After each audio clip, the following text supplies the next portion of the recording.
Hey, welcome into Jets Nation Radio episode 7 there, good folks. I'm Angus Hout, and on my across from my Zoom screen is Sam Brownell. How's it going, buddy? Not too bad yourself. Not too bad, hanging out in beautiful Alberta for the next week, so figured we Cross could do enemy this. lines. Yeah, I did. Well, I got a wedding to go to on Friday. I've got like a family thing because all of my family's birthdays are in August, so we're like, let's all go out to the family farm. Let's go have a big celebration on a Sunday afternoon. So Beautiful. yeah, I mean, we just spent a week moving into our new house, and like, well, why save money before going into the new house when you can just go to the mountains and forget about all your problems? Yeah, you could make more money. Well, yeah. I mean, we're Well, one day we'll be making money off of this, and that's just the there you dream. And I go. can go travel the entire world and still talk about my Winnipeg Jets and tweet from the Twitter account from the Jets. There you go. Yes, you should go follow Jets Nation on every social media platform because we are working very hard as it. And when I say we, I mean me. So Angus. go follow things. If my employers see that you guys follow stuff, they might bring back jetsnation.ca, and we want the website back because, we want good quality writing about the Winnipeg Jets, and I believe that Jets Nation can bring that back. So if you like this podcast, go complain to my employers. Tell them that you want jetsnation.ca back. There's my plug for the week. Yeah, just a quick shameless plug. I love it. Who's gonna stop me? Me? I'm my own boss, and I'm impossible to manage. There you go. So this week there literally nothing happened with the Jets, so we figured we'd actually Whoa, talk whoa, about. whoa. Mark Scheifele's in the Manitoba Open. Okay, yeah. And he Nothing talked to Sara hockey-wise Orlesky. has happened with the Jets. Yeah, that's true. And Sara Orlesky has joined the Jets too. I cannot forget about her, and I mean, we all know Sarah and love her, so She does great work. she does Shaftesbury amazing. High School alum, Oh, is if she I'm not really? mistaken. Huh. Sorry?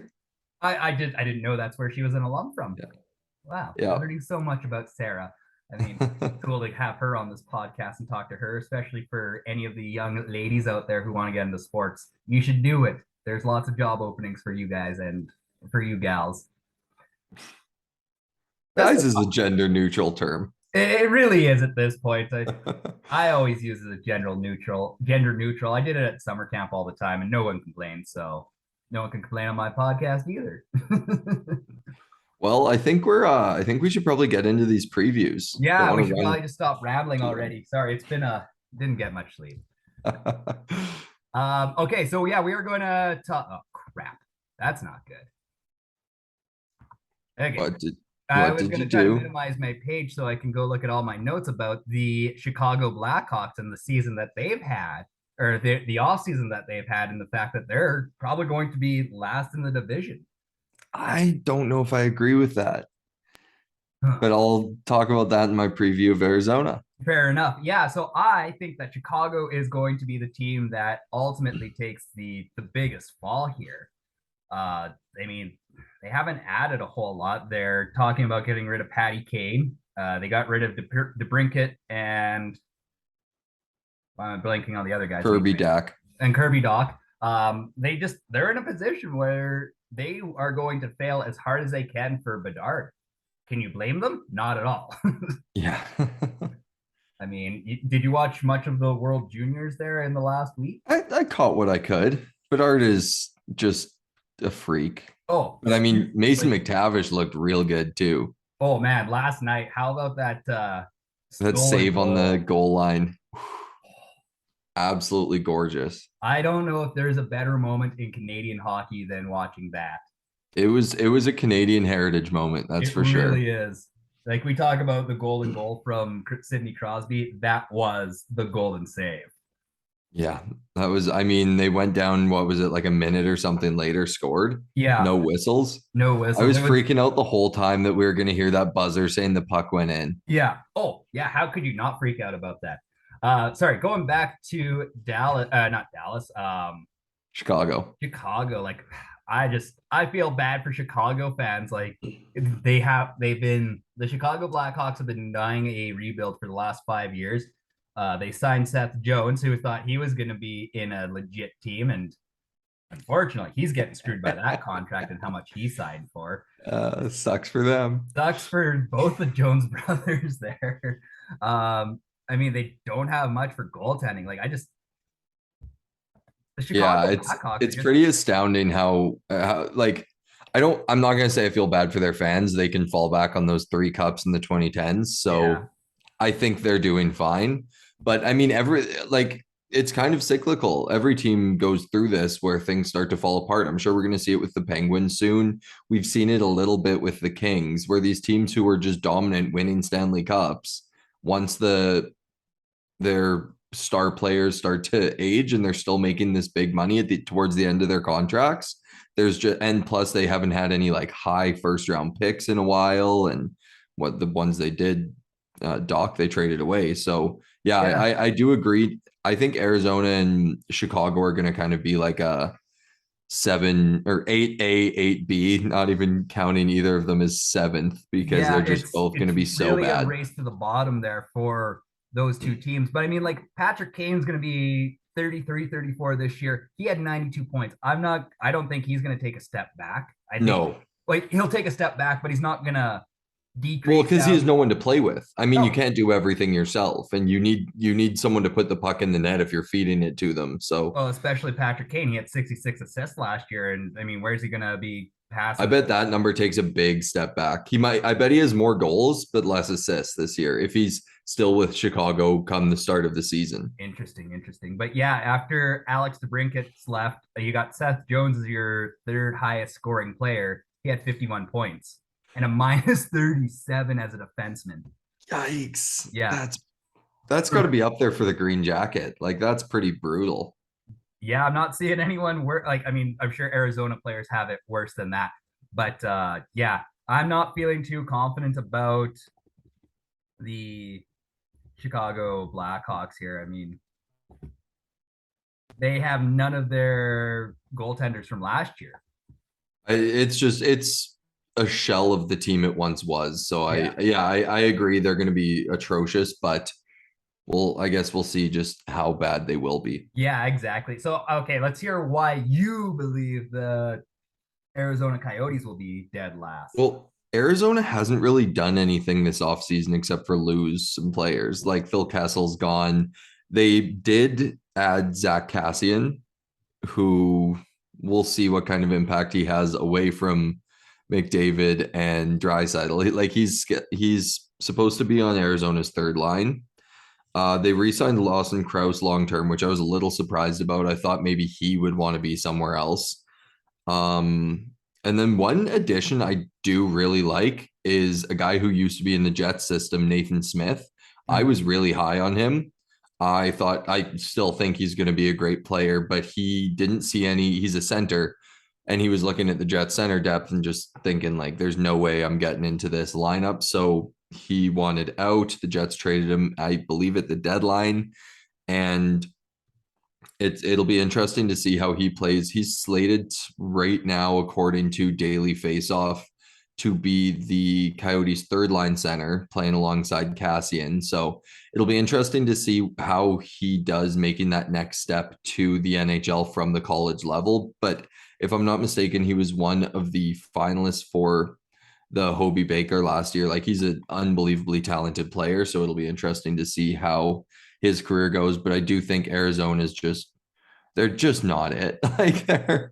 I mean, they have Andrew Ladd still on their third line, or fourth line, I guess. It's just they've got a couple good players, Clayton Keller, Nick Schmaltz, Lawson Krause, but there's just nothing there. Yeah, like again, for the 18 fans in Arizona plus their college crowd, like it's gonna be rough. That I Yeah, do think I do think their environment's going to be pretty sick for a 5,000 seat rink just because of that college crowd. yeah, I think if they can sell out or like have close to sellouts every single night, it's gonna be a popping crowd, but they have to really the entertainment value has to be incredibly high, especially for that college section. So They I also think it'll be a need fun arena for visiting fans to go check out for sure this season. oh definitely. They also need that Carol the Melka to play Oh like he's man. playing the Winnipeg Jets every single night. Yeah, that dude needs 82 starts against the Jets, and he's gonna allow he 80 just goals. he's made like 75 saves and let in 1 goal in 2 games against the Jets. It was wild. Yeah, and that guy single-handedly killed the Jets season last year. He just hand He around the at throat and least just choked it out of them. he He's the put reason the a Jets few did not nails in make the that coffin, playoffs. that's for sure. Okay, who do you have next? We'll work our way up towards Colorado because we all know they're going to be at the top. Who do you think is next? I think it's Dallas. I like that. Yeah, I Dallas, agree. like you know what? They played their asses off last year trying to get into the playoffs. Rick Bowness led that team. They had Joe Pavelski, who is 37 years old, lead the team in scoring. I mean, Joe Pavelski's just built different. He Like he really is is. But we're just a getting to that point stud where it's like, athlete. when does he fall off the rails? Like it generally with guys like that. Look at Mike Smith. It took him to 41 before he fell off the rails, but it finally And happened. it's different as a goaltender That's too. fair. That's fair. But even Yeah. like Joe Thornton, he finally fell off the rails one day. Patrick Marleau fell off the rails one day. When is Joe Pavelski gonna finally fall off? I think he's got a few years left in him. Like he just because of how like physically gifted he is, he might make it right to 40. I wouldn't be shocked. I mean, look at Chara. That guy played up until like, Speaking of physically gifted, my oh God. my goodness. Is That he guy done is now? Did he sign somewhere? not yet, but I bet you he signs a PTO in the Metro Division. Yeah. So, I mean, I can see good that. for probably the New York Islanders bringing him back. Well, I mean, it would be nice for them to make a signing. Yeah. Like, I know we've complained about the lack of things that Shovel Dayoff has done. I would be livid if I was an Islanders fan because, like, you went from having Lou Lamoriello win the GM award, which I'm blanking on what the actual night title is, but man, Lou Lamoriello won it back to back, and then he just like, yeah, I'm on retirement time now. Forgot to sign anyone except, and then just fire Barry Trotz too. Oh yeah, that Trout's decision was tough, but Yeah, yeah, Dallas. So you're thinking Dallas in 6th place in the Central? yeah, but it's going to be a rough 6th place for them. Like they've got Ryan Suter on their top pairing. They lost huge points with John Klingberg. Like their lineup is incredibly old, and it's not gonna get. They've got a few young stars, like Robertson and Hiskinen are both Yeah, very, very good and players. even So Jake Ottinger and Scott. Where is my name here? Scott Wedgwood. Those are two young goalies that you're gonna, build and make better. And I think those guys are only gonna get better. But their front end and their top end guys, I'm deeply concerned about that. yeah, they've got, and it'll be interesting to see how a new coach is with them. Yeah, yeah. But that Klingberg loss is big. Mm-hmm. Yeah, he was their third highest scoring guy. If Ben and Sagan kind of have a rebound year, I think there's a chance the Stars are going to end above the Blues in the Central. Interesting. Well, yeah, and like really the Stars and the Blues, they could like we've done with Arizona and Chicago, they could swap places very easily. Like we could be looking at our 5-6 swapping spots because St. Louis isn't great either. Yeah. Yeah, I don't think Bennington's as good as he thinks he is. And there's just like a lot. Well, why don't we go right into the Blues? Because in my opinion, the Blues are the next team that should be coming up as we work our way up. I think they're probably going to end around 5th place. Yeah, I've kind of got them in the same spot. I mean, when we originally talked, we accidentally forgot about the Nashville Predators. I got them. So I had, yeah, like Nashville's going to finish ahead of St. Louis, and I've got the notes on St. Louis. They've taken a step backwards for sure. They've lost David Perron. Jordan Binnington's not as good as he thinks he is, and I bet you the hockey gods are going to be incredibly mad at him for throwing a water bottle at Nazem Kadri. So just all of his antics in the last couple of years are just annoying. Yeah, and they've added like a lot of fringe NHL players and hoping they're going to be the guys to move the team forward. Jordan Kyrou is a third line guy. He's playing on their second line. Like that's like if you were to I think Kyrou's better. I think Kyrou's at least a second line guy. Really? He's a stud. I I think I know he's a stud. I still think that he's a third line stud rather than a second line guy. But that's I mean, he was an all-star last year. yeah, I know. I'm well aware of that. I just for that team, I don't know. I'm not totally sold on him. The few times that I watched him last year, I just like I don't see it. I get why, but I don't know. I struggle. Yeah. Well, I think going to the next team, I actually changed up after doing my research because we had originally thrown out to each other how we thought this would pan out this division. And after doing some research, I've dropped Minnesota. Yeah, they're I another. don't see a lot of positives in their team right now. Let me just pull it up. I have so many.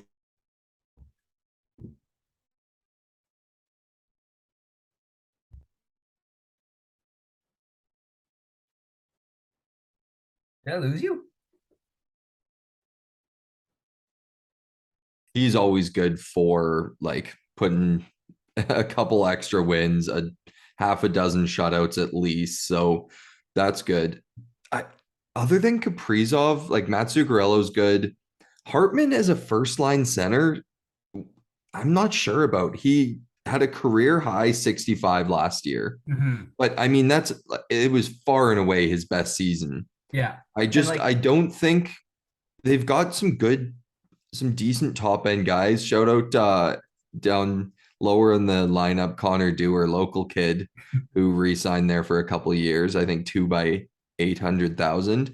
But on defense, like Dumba, Spurgeon, yeah, but then you throw in Kulikov there, Alex Goligoski. It's just like I don't see them having a great year. I think they've taken some steps back, and they also have a ton of dead cap.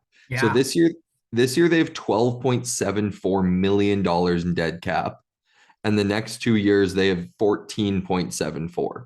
Then it goes down to 166, but still just yeah. like an absurd amount of dead cap space. And how do you compete with that? You don't. And I mean, like the Minnesota Wild are going deep into cap hell over the next couple of years, just due to the fact that they got rid of Parise and Suter there. Yeah, I mean that's literally all of that 12 and 14 million cap is just those two guys, Yeah. just those two buyouts. Well, and I like last year, I remember when I wrote about what I thought the Central was going to shake out to be. I thought Minnesota was going to be bad last year, and they did well, but yeah, they lost the Lino. I think it was Felino. No, Felino's still in the No, lineup. not Felino. The other F one. Then I didn't write anything down about the Wild here, so I'm blanking on my names. He went to L.A., but he was like one of their best scorers. Yeah, Uh, I know who you're talking about, but I'm also drawing a I'm blank. so sorry to anyone that's listening, being like, which Wild player is this? If you want to comment, let us know and make us feel like a couple of goobers because we couldn't remember who the Wild traded away. But either way, they lost another big scorer, and Minnesota just the Central's going to be a kind of a weak division in my opinion this year. I think it's going to be very top heavy, Yeah. obviously, with Colorado and the stud Winnipeg Jets. Well, when we talked about Colorado, the one thing I've noticed, they're also going to be taking a big step backwards. Like everyone in the Central took a step backwards, except for the Jets, who really only lost. You know who else didn't? And this, in doing my research today, Nashville didn't take a step back, in my opinion. They re-signed Philip Forsberg long term. They added Nino Niederreiter. They added, it's a fourth line move, Zach Sanford, who I really liked when he came to Winnipeg. Wasn't a big point guy, but he seemed to play hard. I thought he played pretty well. And then they added Ryan McDonough. I think their biggest question is in net. Like, is Saros going to be as good as he was the last few years? Yeah. Also, going back to the Wild, it was Kevin Fiala. Fiala, that's it. Yeah. Sorry for everyone that was holding their breath patiently for that one. But Everyone yeah, that was Nashville, screaming at their phone, going, "It's Fiala." yeah, there's probably someone just hollering right now. But yeah, no, Nashville. If their goaltending is secured with Saros, they're going to If be Saros plays well, I could see them ending in second place above the Jets. yeah, and really, I think it comes down to the Jets and the Wild like fighting it out for that third spot. Yeah, I agree. you never know how the season's going to pan out. Some No. guys could step up. You could have younger guys step into bigger roles Yeah. that we're not expecting. So we'll see how that pans out. But I do think Colorado, Nashville, probably Winnipeg. I think Winnipeg's going to be quite a bit better than Minnesota. But Yeah. again, we'll see how that locker room is. That's the next team, in my opinion, is when I guess I probably should have done them before Nashville, but Winnipeg is nothing big has really happened in either direction. They lost Stastny. I Calmly. guess they could still re-sign him technically, but I'm guessing he goes to Colorado, and they lost Svechnikov. Should probably lose someone on D so they can make room for the younger guys. But really the biggest addition was David Riddick as the backup goalie. And I do think he's going to thrive with Hellebuck and Wade Flaherty like Comrie did, like Brossoit did. But we'll see. And how much of a difference is that going to make if he's only playing 10 games this year, like in the past? With the Jets backup, I don't think that makes that much of a difference. It's maybe a couple games here or there, the swing like Comrie was last year. But I do think in Bowness's system, I don't think Hellebuck's going to play 70 games this year. I think I'm hoping closer to like 55 even, Yeah. but even 60 I'd be fine with. Get Riddick into 22 games, give Hellebuck some rest, especially down the stretch. And yeah, I think that also allows Riddick to get more of a rhythm going, which he wasn't able to do last year when he played like a dozen games in Nashville. Mm-hmm. Yeah, Riddick, if he gets his time, like we've talked about this so much over the summer, he gets his time and he's utilized. He's going to be a great backup for the Jets. And he's kind of on a prove it deal too, because if he doesn't have a good year, no matter how much he plays, this is probably his last NHL contract Yeah. because it's a tough world out there for goalies.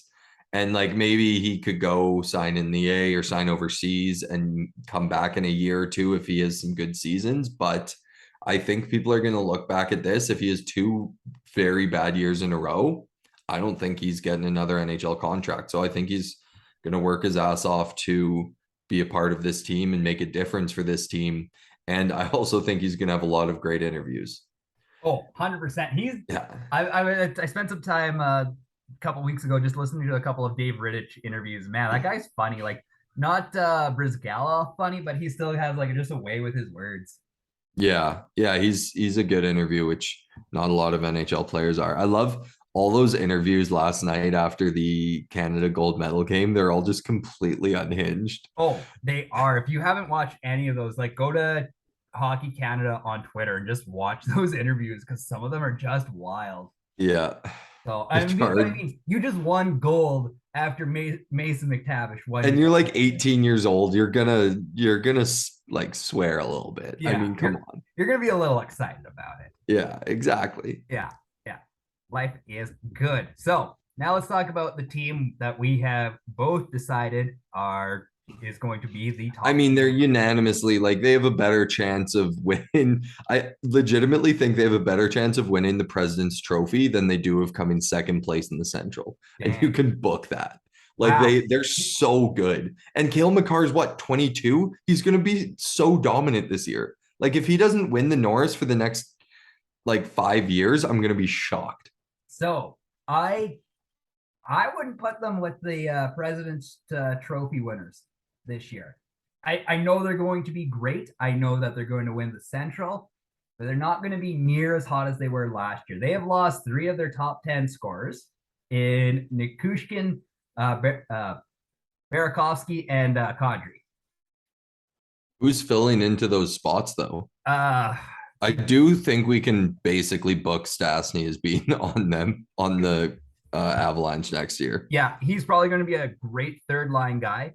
Uh, so, and I mean, you can book 35 points to 45 points out of Stas at this. And he can play anywhere in the lineup. If Yeah. there's injuries, he can move up and step in. So Yeah, I mean, the guy has worked his butt off. The big thing for me in Colorado though is their goaltending. They're going with Francouz. Is that how you say his name? Francouz, Francouz. There we go. And Georgia. Both have proven that they can be great, but at the same time, both of them are streaky. Yeah, that is true. So that's like I get that Colorado has this ungodly defense system and they've got a fantastic top six. But if your goaltending isn't all together, That is true. Well, you know what? I think if your goaltending struggles throughout the year, I think there's a chance you can outscore enough teams with these guys. Plus, their defense is pretty good, so it might be able to make up for a bit of it. yeah, But come playoffs, you need your goaltending to be top notch. yeah. And you look at that over the last several years with the guys who have won the cup, they've all been like stellar goaltenders. Yeah, and even the guys who even the teams that come in second, they've needed a fantastic goaltender. I mean, Khudobin with the Stars a few years ago. If it wasn't for Khudobin, they would not have been in that situation. Yeah, that's true. I mean, yeah, Dobby. He was great. Yeah, and like really at the end of the day, it just when does your goaltender get hot? And with those two, if they get hot at the right time, yeah, Colorado will be fine. But I don't see them pulling off a President's Trophy win this year. Yeah, that might have been a bit of a stretch, but yeah, I mean, sorry, I had to rain on that parade, but they'll definitely win the. I'd be very shocked if they didn't win the Central. But that's what I'm saying. I'm saying I said way more, but there's just as much chance they win the President's Trophy as there is they win they come second in the Central. Yeah, I think it'd be Nashville that pushes them to the limit if there is anyone that does push it. But yeah, like I'd be shocked if the Jets do it unless they pull off some make a big trade or something, get a forward, move a D out. Yeah, find that. It would be pretty shocking if the Jets competed with them. Colorado's just on a different level. But I do think Nashville, they've got some guys in Nashville that and Nashville's got some good players. Nashville's been quietly great for so many years. Well, Roman Yossi's just a freak. Yeah, Roman Yossi's on another level. Like I like the not the Colorado Avalanche, the Nashville Predators are just one of those teams that is like, yeah, these guys are gonna do it.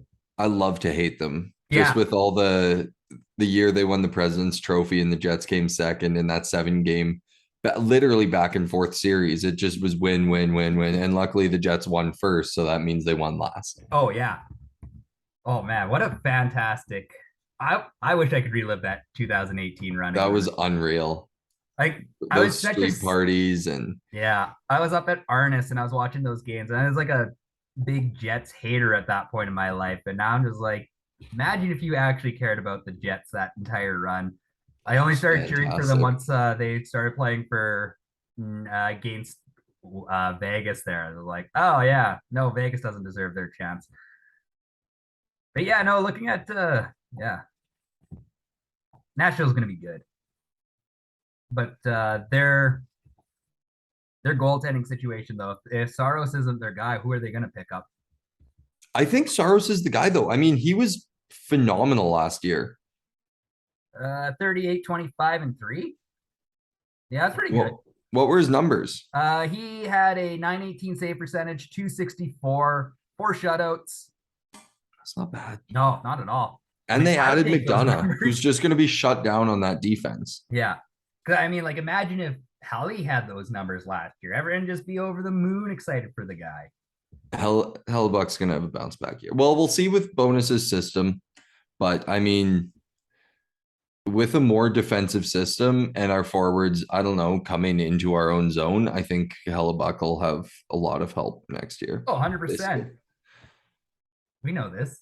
Jets are going to be fine. Yeah, it's all going to be fine. We had a goalie from 1988 playing or coaching us now. We're going to get that mix of old school, new school, and it's just going to be. Well, the great thing about Bowness, though, is he's adapted to the game. Yes. He's not one of those old school coaches that's just curmudgeon-y and like, no, it's everyone needs to fight. And it's. Yeah, we're not dealing with old Ken Hitchcock here.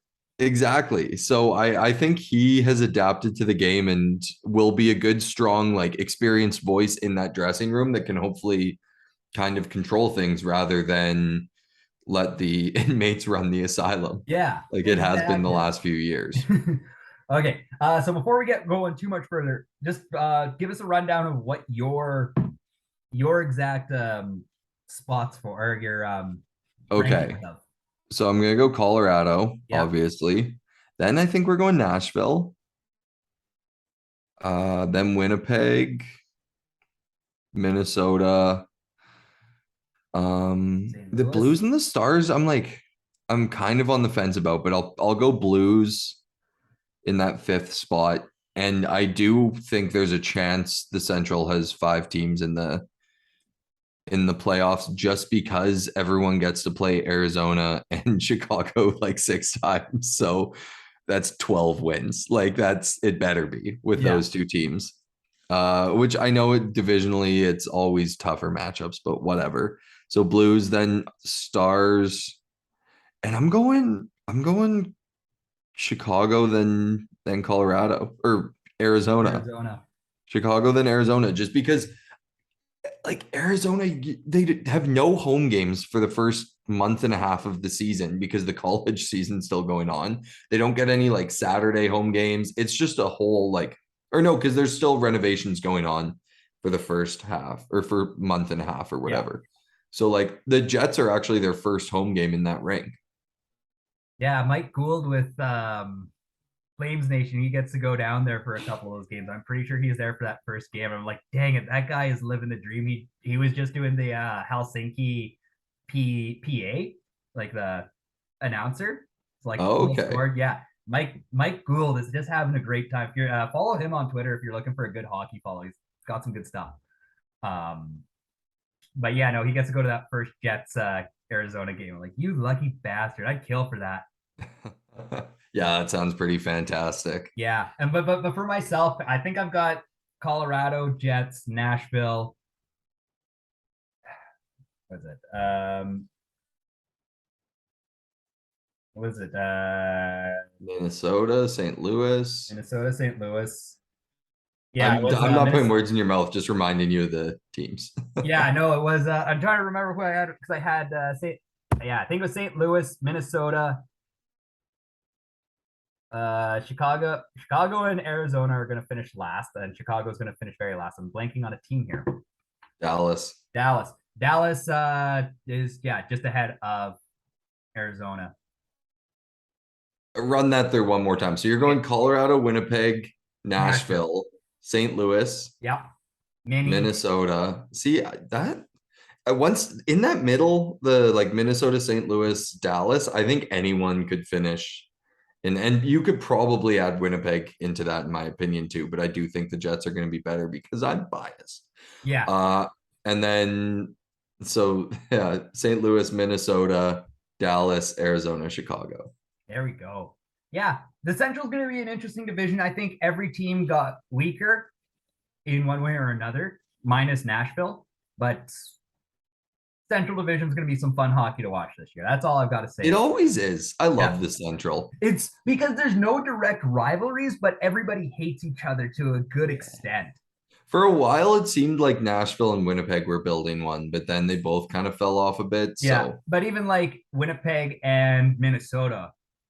I also think the mix up of the divisions during the COVID year messed things up because Yeah. the reason they'd have these divisions is so they play in the playoffs. And then you take a year off of playing any of these guys, and then Winnipeg misses the playoffs. So it's like, Yeah. of course, it doesn't feel to us like there's big rivalries, but I think Winnipeg, Minnesota had some good battles last year with Foligno and Dylan and Lowry and Stanley Polino. going after it, Lowry getting in the mix. Like I think there are some rivalries building for a while.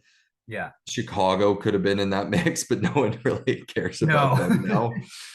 Well, I think like Marc-Andre Fleury was really starting to like feed fires to that flames between the rivalry between Winnipeg and Chicago. Just because like anything that would go wrong would always happen to Marc-Andre, and then he'd go make a big stink about it, and I'm like, life is rough as a goalie.